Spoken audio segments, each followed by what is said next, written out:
بەهۆی بارودۆخی تەندروستی و جێبەجێکردنی ڕێنمایەکانی خۆپاراستن لە ڤایرۆسی کۆرۆنا، ژنانی کەرکووک لە ساڵیادی 8 مارسدا هیچ چالاکیەکیان ئەنجام نەدا و لە کۆنگرێکی ڕۆژنامەوانیدا خواست و داواکاریەکانیان بۆ باشکردنی دۆخی ژنان و بەدەستێنانی مافەکانیان خستە ڕوو. پەلەکردن لە بڕیاری قانونی هەستانە و توندوتیژی دژی ژنان بە کۆکردنەوەی خولی تایبەت بە ژنانی کەرکووک وەک پۆلیس و ئەفسەر و لێکۆڵەر، تا دابینکردنی شوێنی تایبەت بە ژنانی هەڵهاتوو لە توندوتیژی، دانانی پلان و ڕوبەڕووبوونەوەی هۆکارەکانی خۆکوشتنی ژنان، جیم باشکردنی گوزەرانی ژنان لە ڕێی سلفەی قەرزەوە، کارکردن بۆ جێبەجێکردنی بڕیاری ئەنجومەنی ئاسایشی نێودەوڵەتی 1325 تایبەت بە ژنان.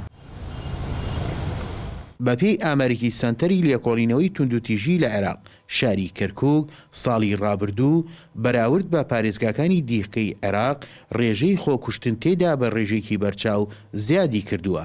چالێکوانێکیش ڕای دەگەنێت کە ژینگە و دۆخی ئەمنی شارەکە هۆکارێکی سەرەکی بوونەلەوەی کەرکووک ڕێژەکەی جیاواز بێت لە شارەکانی دیکەی عێراق. بەداخەوە هەمیشە باری نائاسایی کەرکووک و باری ئەمنی کەرکووک هەمیشە دۆخەکانی خراپتر کردووە، چەند بۆ پیاوان و ئەوەندە بۆ ژنان. ڕێژی کوشتنی ژنانە، ڕێژەی ڕفاندنی ژنانە، خۆکوژی ژنانە، هەموو ئەمانە ڕێژەکە ڕوو لە زیاد بوونە، جگە لەوەی ڕێژەی جیاببوونەوەی ژنان کچان زۆر بووە. بەداخەوە کە هەمیشە ژینگە و باری دۆخی شوێنەکە، بارودۆخی ئەمنی شوێنەکە و ئەکات کە توندوتیژەکان ڕوو لە زیاد بوون بکات، چەند ڕێژە بێت بەرامبەر بە پیاوان و ئەوەندەیە بەرامبەر بە ژنان.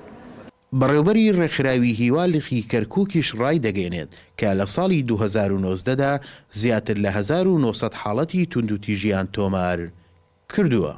وەکو جەمعیەی ئەمەل ئێمە نێزیکەی 1900 حاڵەتمان هەبووە 2019 نازانین دام و دەستگاکانی حکوومەت ئەوان داتایان هەبێ خۆیان بڵاوی بکەنەوە، ئەوەی ئێمە کە هەمانە نێزیکەی 1900 حاڵەت زیاتریش بووە. ئازادشکوور گەلی کوردستان، کەرکووک.